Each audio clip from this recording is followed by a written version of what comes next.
इस बार नवरात्र बहुत शुभ है। ऐसा नवरात्र बहुत सालों के बाद आया है, जो श्राद्धों के बाद 1 महीने के बाद आ रहा है और पुरुषोत्तम मास के बाद आ रहा है। इसलिए इस बार का जो नवरात्र है अन्य नवरात्र से बहुत ही ज़्यादा शुभ और महत्वपूर्ण है।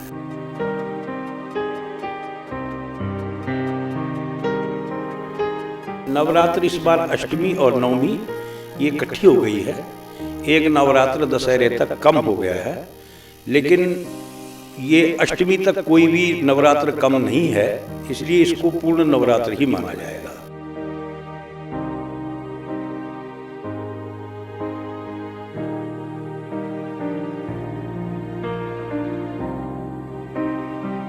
अष्टमी और नवमी में कन्याओं की पूजा, स्त्रियों का सम्मान एवं कन्याओं के संवर्धन के लिए जो कार्य किए जा सकते हैं, स्त्री शक्ति के संवर्धन के लिए जो कार्य किए जा सकते हैं, वो इसमें अष्टमी को करना चाहिए।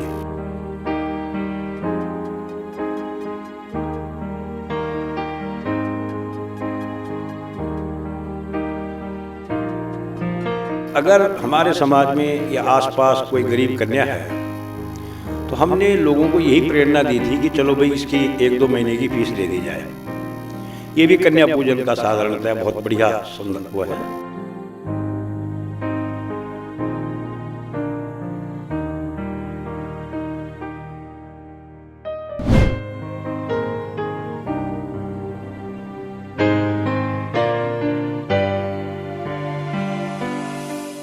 नमस्कार, मैं हूं चांदप्रीत कौर और आप देख रहे हैं KRT न्यूज़।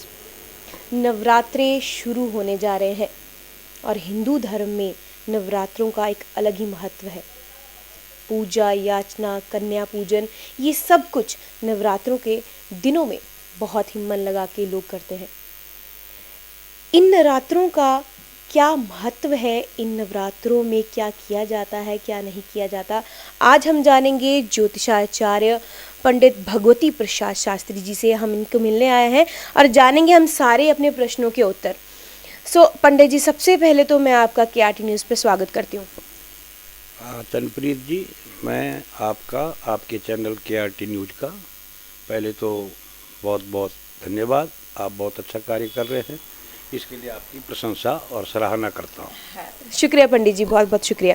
पंडित जी, सबसे पहले नवरात्रे आने वाले हैं। इस कोरोना काल में काफ़ी दिनों के बाद अब एक शुभ दिन और खुशी भरे दिन जो है आने वाले हैं।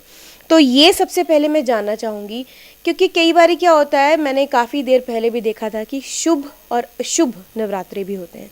तो यही जानना चाहूँगी मैं कि इस बार के नवरात्रे शुभ हैं या अशुभ हैं? इस बार नवरात्र बहुत शुभ है। ऐसा नवरात्र बहुत सालों के बाद आया है, जो श्राद्धों के बाद 1 महीने के बाद आ रहा है और पुरुषोत्तम मास के बाद आ रहा है। इसलिए इस बार का जो नवरात्र है अन्य नवरात्र से बहुत ही ज़्यादा शुभ और महत्वपूर्ण है। पंडित जी, कहा जाता है कि नवरात्रों में हम नारियल जो है वो रखते हैं, कुंभ घड़ा जो है वो रखते हैं, आम के पत्ते रखते हैं, बट जहाँ तक देखा जाए तो लोगों को ये नहीं पता होता कि इन सब सारी चीज़ों का महत्व है क्या असल में। तो मैं यही जानना चाहूँगी कि इन सारी चीज़ों का क्या महत्व होता है। सही में क्या है कि कुंभ जो बना हुआ होता है वो मिट्टी का है और उसको हमारे यहाँ कलश नाम से माना गया है। कलश का मतलब होता है कि जिसमें सभी देवताओं की कलाएं विद्यमान होती हैं। जल से भरे हुए मिट्टी के कलश में सभी देवताओं का जो अंश है वो होता है, इसलिए सभी देवताओं की स्थापना हम इसमें करते हैं। जो उसके ऊपर आम के पत्ते रखे जाते हैं और उसके नीचे जौ बीजी जाती है, तो उसको हरियाली का हमारा संकेत है कि संपूर्ण राष्ट्र में हरियाली और हरा भरापन समृद्धि का प्रतीक है। और जो नारियल है, नारियल एक देवता का स्वरूप होता है, क्योंकि नारियल में भी आपने देखा होगा 3 आँखें होती हैं, तो वो नारियल देवता का स्वरूप होता है। इसलिए हम माँ जगदम्बा को नारियल मान करके उसके स्वरूप में कलश माने सभी देवताओं के साथ में उसकी स्थापना करते हैं। इसी यही जो है तो कलश स्थापना का महत्व है। पंडित जी, हर बार देखा गया है कि नवरात्रों की गिनती जो है कभी कम हो जाती है, कभी ज़्यादा, कभी 7, कभी 8, कभी 9। तो इसी के तहत मैं ये पूछना चाहूँगी कि इस बार के नवरात्रे कितने हैं? हाँ, नवरात्र इस बार अष्टमी और नवमी ये इकट्ठी हो गई है। एक नवरात्र दशहरे तक कम हो गया है, लेकिन ये अष्टमी तक कोई भी नवरात्र कम नहीं है, इसलिए इसको पूर्ण नवरात्र ही माना जाएगा। इसके तहत ही मैं एक और चीज़ जानना चाहूँगी कि क्या हमारे जितने भी नवरात्रे होते हैं उनमें कौन कौन सी देवियों की पूजन किया जाता है? क्योंकि कई बार क्या होता है, जो जो आजकल के युवा लोग हैं उनको नहीं पता कि कौन से व्रत में कौन सी देवी पूजी जाती है, तो वो भी जानना चाहूँगी। इसमें जो कालरात्रि तक 7 नवरात्र हैं, उनमें पहले दिन जो नवरात्र है उसमें शैलपुत्री माता का पूजन है, दूसरे दिन में ब्रह्मचारिणी देवी का है, और तीसरे दिन में चंद्रघंटा माता का पूजन किया जाता है। चौथे दिन कूष्मांडा नाम की देवी का पूजन है। पाँचवें दिन कार्तिकेय माता स्कंद माता का पूजन है, और 6वें दिन कात्यायनी का, तथा 7वें दिन माँ कालरात्रि का पूजन है। अष्टमी को जो लोग नवरात्र की पूजा करते हैं वो और उसको संपन्न करते हैं, उसे महागौरी का नाम दिया गया है। और नवमी वाली जो देवी है वो सिद्धिदात्री कहलाती है। पंडित जी, ऐसा है कि कई बार क्या होता है कि कई लोग अष्टमी पूजते हैं और कई लोग नौवीं पूजते हैं, ऐसा क्यों? ये परंपरा बस है। सही मायने में नवरात्र का मतलब है 9 नाइट, 9 रात्रियाँ। सही मायने में जो दुर्गा पूजा की समाप्ति है वो दशहरे वाले दिन होनी चाहिए, लेकिन शास्त्र ये कहता है कि दुर्गा पूजा जो है तो जब सप्तमी क्रॉस कर जाती है, 7वीं माता की पूजा हो जाती है, उसके बाद आप कभी भी दुर्गा पूजा का समापन कर सकते हैं।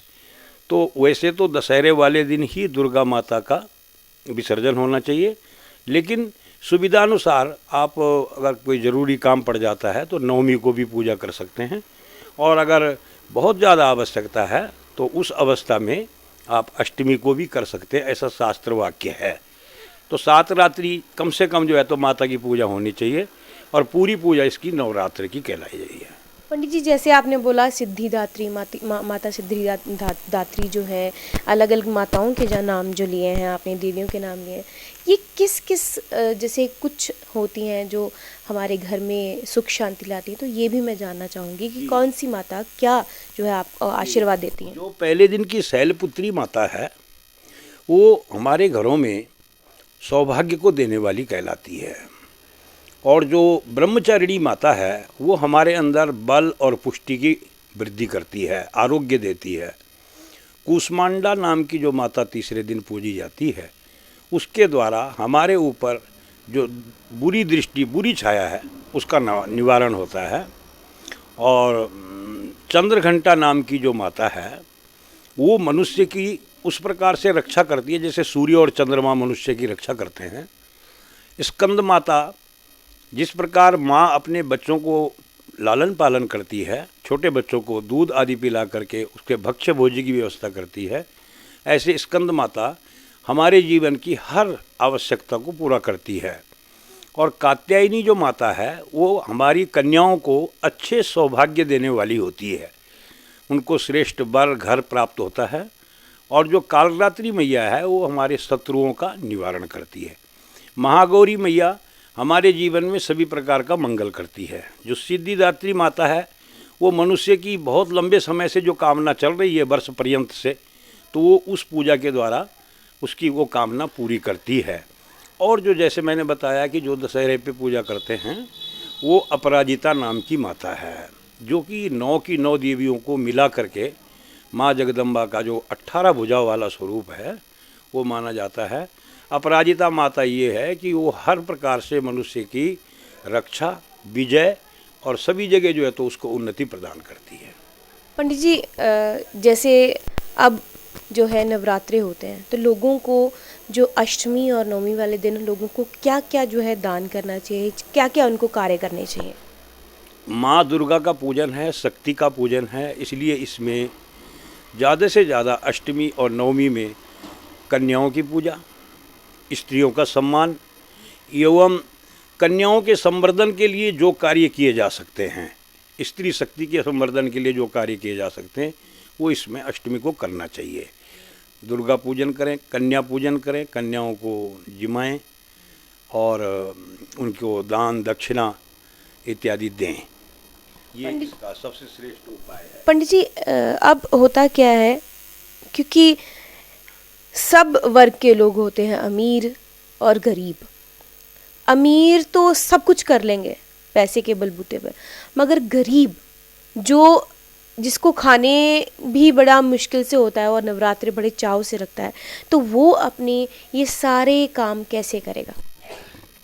माँ दुर्गा की पूजा के लिए, शक्ति आराधना के लिए किसी प्रकार धन इत्यादि की इतनी ज़्यादा आवश्यकता नहीं होती है। जो कन्या पूजन है, गरीब आदमी भी अपनी सामर्थ्यानुसार थोड़ा बहुत कड़ा बना करके, उनके पैर धो करके, उनकी आरती करके, और जब जितना अपने से हो सकता है वो छोटा मोटा कर सकते हैं। बाकी मैं समझता हूँ कि गरीबों में श्रद्धा बहुत ज़्यादा है और वो श्रद्धा से बहुत अच्छी तरह से करते हैं। धन की दुर्गा पूजा में प्रधानता नहीं है। जो धनिक वर्ग है उन्हें तो चलो धन संपन्न से और दुर्गा पूजा का बहुत अच्छा उपाय करना चाहिए, लेकिन गरीब आदमी भी इस पूजा को साधारणतया संपन्न कर लेता है, इसमें कोई दिक्कत नहीं। पंडित जी, एक और प्रश्न है जो मेरे दिमाग में आ रहा है कि क्या होता है, अब कोरोना वायरस चल रहा है, तो लोग क्या करते हैं कि लोगों को अब झिझकेंगे अपनी कन्याएं किसी के घर में कंजक लेने के लिए भेजना, कंजक पूजन के लिए। तो तब लोग क्या करें जो कंजक पूजन करना चाहते हैं लेकिन कर नहीं पा रहे? इसमें बहुत अच्छा प्रश्न किया आपने। सही में तो ये कोरोना काल पिछले नवरात्र से ही शुरू हो गया था, तो उस समय भी हम लोगों ने ऐसा विकल्प निकाला था कि अगर हमारे समाज में या आसपास कोई गरीब कन्या है, तो हमने लोगों को यही प्रेरणा दी थी कि चलो भाई इसकी 1-2 महीने की फीस दे दी जाए।